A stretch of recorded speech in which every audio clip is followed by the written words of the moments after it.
साथियों, अभी हम लोग उपस्थित हैं एग्जाम टूर चैनल पर। जैसा कि लगातार विद्यार्थी लोगों का, अभ्यर्थी लोगों का कमेंट आ रहा था, चूंकि आप जानते हैं कि सुबह से लेकर बच्चे लोग का आंदोलन चला, महाआंदोलन।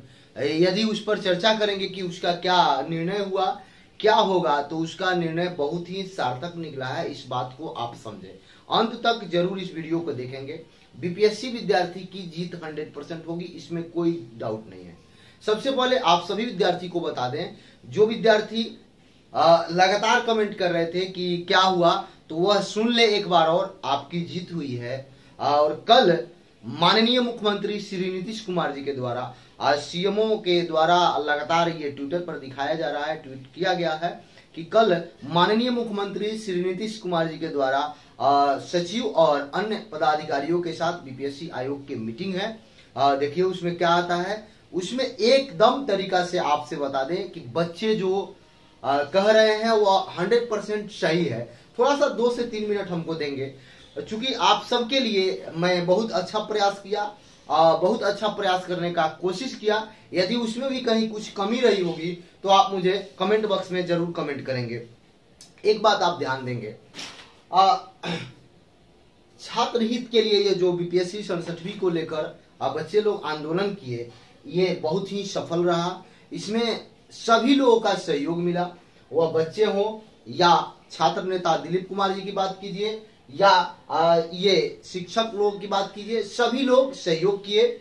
और एक बात आपसे बता दें, इस बात को जरूर समझेंगे, बच्चे जो भी थे वह सभी पढ़े लिखे हैं और सभी आपसे बता दें किसी ना किसी कॉम्पिटिटिव एग्जाम की तैयारी करते हैं। साथ ही साथ उसमें अधिकतर नहीं 100% कह सकते हैं सभी बच्चे बीपीएससी के थे। और एक बात आपसे बता दें, जो भी बच्चे थे वह शांतचित्त होकर उस आंदोलन को सफल करने का प्रयास किए। लेकिन आयोग के द्वारा, सरकार के द्वारा, जो बिहार के पुलिस पदाधिकारी हैं उनके द्वारा जो बर्बरता से व्यवहार किया गया वह निंदनीय है। वह ऐसा नहीं होना चाहिए। ये लोकतंत्र में एक अधिकार है, ये सभी को अधिकार मिलता है कि शांतचित्त होकर आप अपने मांग को रख सकते हैं। बच्चे एक लाइन से एक कतार में शांत होकर अपने डिमांड को लेकर बीपीएससी ऑफिस जा रहे थे, लेकिन बीच में रोकने का प्रयास किया गया। ये तो अभी आप समझेंगे कि यदि परसेंटाइल मेथड होता है, यदि 2 शिफ्ट में एग्जाम होता है, तो क्या क्या समस्या हो सकता है, एक बार समझने का प्रयास करेंगे। सबसे पहले यूपीएससी मुख्य परीक्षा और बीपीएससी ये आपका डेट एक है। ये दूसरा बात, अभी तक पूरे भारत में कहीं भी पीसीएस का एग्जाम होता है 2 डेट में नहीं होता है, तो बिहार में क्यों, ये बच्चे का डिमांड है। दूसरी बात बता दें, यदि आप पीसीएस का एग्जाम 2 डेट में कराएंगे, तो यदि आप जानते हैं कि किसी में हिस्ट्री का ज्यादा संख्या में प्रश्न आया, किसी में कम आया, किसी में ज्योग्राफी का ज्यादा आया, किसी में ज्योग्राफी का कम आया, इस तरीका से जो अंतर होगा, किसी भी बच्चे का यदि हिस्ट्री अच्छा आया वह बना दिया, ज्योग्राफी अच्छा आया बना दिया, ये सब लेकर बहुत सारा अंतर हो जाएगा। जो बच्चे अंतिम पंक्ति में बैठे हुए हैं उनको मौका नहीं मिलेगा। यदि परसेंटाइल होता है, कोई बच्चे कम अंक लाकर अच्छा कर सकते हैं, कोई बच्चे ज्यादा अंक लाकर अच्छा नहीं कर सकते हैं। जो अच्छे हैं वह अच्छा करेंगे। ये भी आप लोग का जो तर्क है वो भी गलत है। बच्चे का जो तर्क है कि ये परसेंटाइल मेथड नहीं चाहिए, तो परसेंटाइल में एक तो निगेटिव है नहीं बीपीएससी में, तो अधिकतर बच्चे 150 में 150 प्रश्न करते हैं ताकि निगेटिव नहीं है। अब उसमें आप जब परसेंटाइल करेंगे तो किसी विद्यार्थी को आप बराबर नहीं कर सकते हैं। दूसरी बात, आधा रिजल्ट यानी कि 4000 एक साइड से, 4000 दूसरे दिन में, तो ये भी एक नाइंसाफी होगा। दूसरी बात बता दें, यदि 2 डेट में एग्जाम होता है और किसी बच्चे का आज एग्जाम है और कोई बच्चे का 2 दिन बाद एग्जाम है, तो जो आज बच्चे जो एग्जाम देंगे उनके पैटर्न को समझकर जो आने वाले समय में 30 से 32 घंटा मिलेगा, वह बच्चे जरूर 5 से 10 अंक गेन कर सकते हैं। इस पैटर्न को देखते हुए आप पैटर्न को बराबर करने का प्रयास कीजिएगा, पैटर्न को इक्वल करने का प्रयास कीजिएगा, जो एक घातक तरीका होगा। इसलिए सभी बच्चे का यही सब डिमांड है कि परसेंटाइल न हो और एक शिफ्ट में एक डेट में एग्जाम लिया जाए ताकि सबको समान अवसर मिले।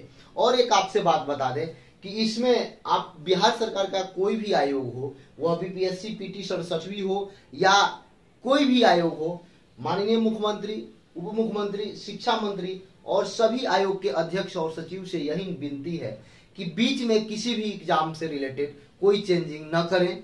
और दूसरी बात, एग्जाम समय पर कराने का प्रयास करें और बच्चे लोगों के हित में कोशिश करें।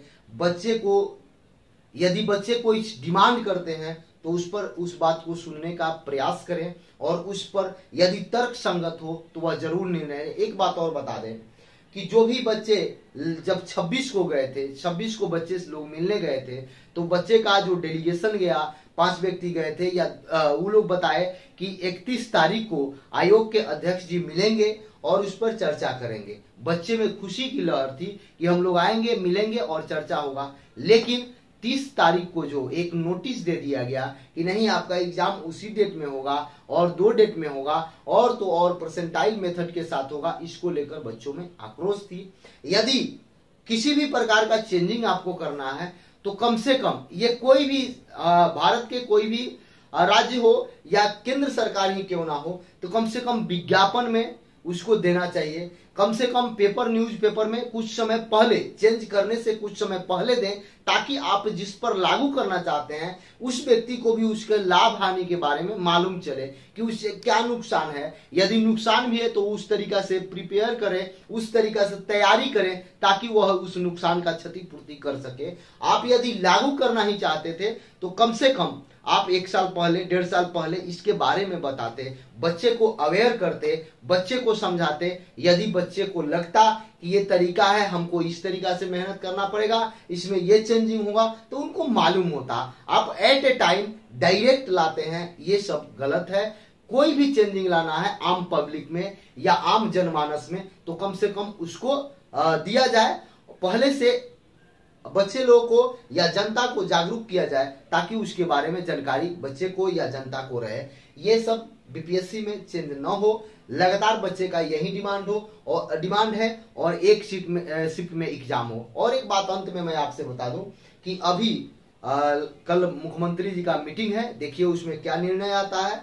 ये संभव है कि पुराना पैटर्न पर ही एग्जाम होगा और एक ही शिफ्ट में, एक ही डेट में एग्जाम होगा। अब कब होगा, क्या होगा, इसके बारे में हम लोग देखेंगे जब तक नोटिस नहीं आता है। लेकिन वर्तमान समय में अभी तक कोई चेंजिंग नहीं है, अभी जो पूर्ववत नोटिस आया है उसी पर है। लेकिन कल के मीटिंग के बाद आप लोगों को मालूम चल जाएगा और मुझे विश्वास है और सभी विद्यार्थी की तरफ से मैं बोल रहा हूं कि जरूर आपका जो डिमांड है उसको पूरा किया जाएगा, ताकि उतना बड़ा संख्या में बच्चे गलत नहीं हो सकते। सभी के सभी बच्चे का केवल एक ही डिमांड था कि एग्जाम एक शिफ्ट, एक डेट, परसेंटाइल मेथड नहीं चलेगा। ये सब को लेकर बच्चे गए थे और लगातार बच्चे बढ़ते जा रहे थे। वह संख्या को कंट्रोल कर पाना, देख के जो भी संख्या देखते थे उनको लगता था कि हाँ, वास्तव में छात्र में एकता है और छात्र का जो नेतृत्व कर रहे थे उन पर लाठी बरसाया गया, बहुत सारे बच्चियों पर लाठी बरसाया गया, बहुत सारे बच्चों पर लाठी बरसाया गया।